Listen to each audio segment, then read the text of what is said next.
Hello friends, good morning. Homemade recipes by Lipika and blogs channel আপনাদের সকলকে স্বাগত। আমি হলাম লিপিকা। আজকে আমি আপনাদের জন্য নিয়ে চলে এসেছি চাল কুমড়ো শাকের রেসিপি নিয়ে। এই দেখুন, আমি এখানে কচি কচি কিছু চাল কুমড়োর ডাগা কেটে নিয়েছি। আমি এগুলোকে সব রেডি করে নিয়ে আপনাদেরকে রান্নাটা করে দেখাবো। দেখুন ফ্রেন্ডস, আমি এখানে চাল কুমড়োর শাকটাকে কেটে নিয়েছি। আর এখানে সবজির জন্য আমি ব্যবহার করছি হলো ঝিঙে, একটা আলু আর কিছু কাঁঠালের দানা আমি কেটে নিয়েছি। আর মশলার জন্য আমি এখানে ব্যবহার করছি হলো রাঁধুনি, একটা গোটা পেঁয়াজ আর একটা শুকনো লঙ্কা, আর এখানে হলুদ আর লবণ আমি নিয়ে নিয়েছি। দেখুন, কড়াইটা আমি বসিয়ে দিয়েছি। কড়াইটা আমার গরম হয়ে গেছে। কড়াই আমি তেল দিয়ে দিলাম।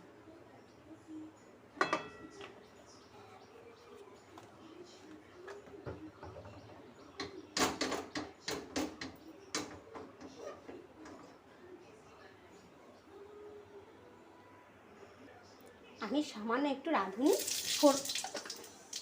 আমি এর মধ্যে সবজিগুলো দিয়ে দিচ্ছি।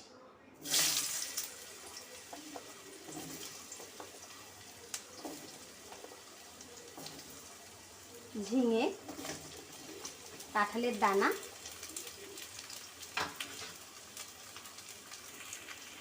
আমি সবজিগুলোকে হালকা করে ভেজে নেব।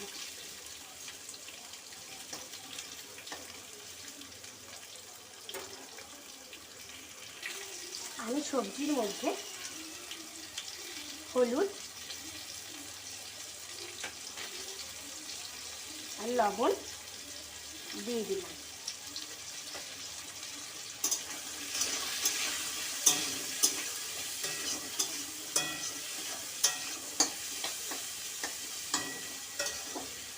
সবজিটা আমার হালকা করে ভাজা হয়ে গেছে। আমি এর মধ্যে রাঁধুনি, পেঁয়াজ আর লঙ্কা বাটাটা দিয়ে দিলাম। ভালো করে মশলাটাকে ভেজে নেব।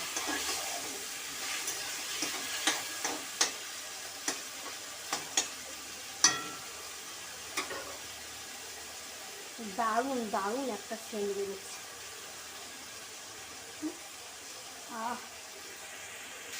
আমার মশলাটা কষানো হয়ে গেছে। আমি সবজিগুলোর মধ্যে চাল কুমড়ো শাকগুলো দিয়ে দিলাম।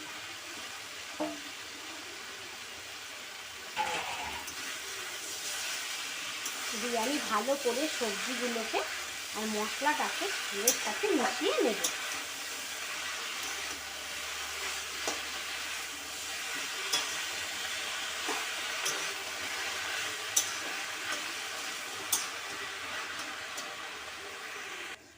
আমি শাকটাকে ভালো করে কষিয়ে নিয়েছি। এবার আমি শাকের মধ্যে পরিমাণ মতো জল দিয়ে দিচ্ছি, যাতে ডাঁটাগুলো আর সবজিগুলো ভালো করে বয়েল হয়ে যায়।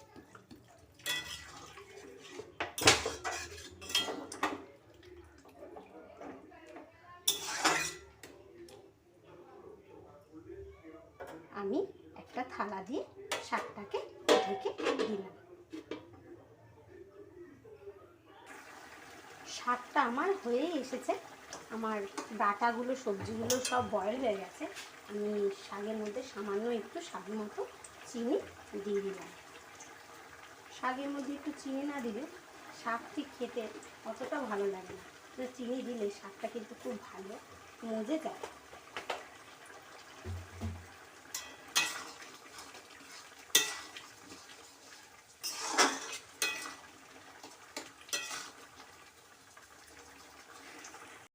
দেখুন ফ্রেন্ডস, আমার চাল কুমড়ো শাকের রেসিপিটা রেডি হয়ে গেছে। সাধারণত আমরা সবাই কুমড়ো শাক, লাউ শাক এগুলোই খেয়ে থাকি, কিন্তু চাল কুমড়ো শাকটা কিন্তু আমরা খুব কম লোকেই খেয়ে থাকি। সবাই হয়তো জানেন না যে চাল কুমড়ো শাকের রেসিপিটা কিন্তু খুব দুর্দান্ত লাগে।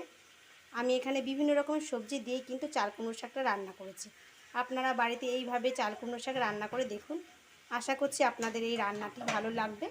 আর যদি ভালো লেগে থাকে তাহলে প্লিজ প্লিজ প্লিজ আমার চ্যানেলটিকে সাবস্ক্রাইব করতে ভুলবেন না, আর লাইক আর শেয়ার অবশ্যই করবেন।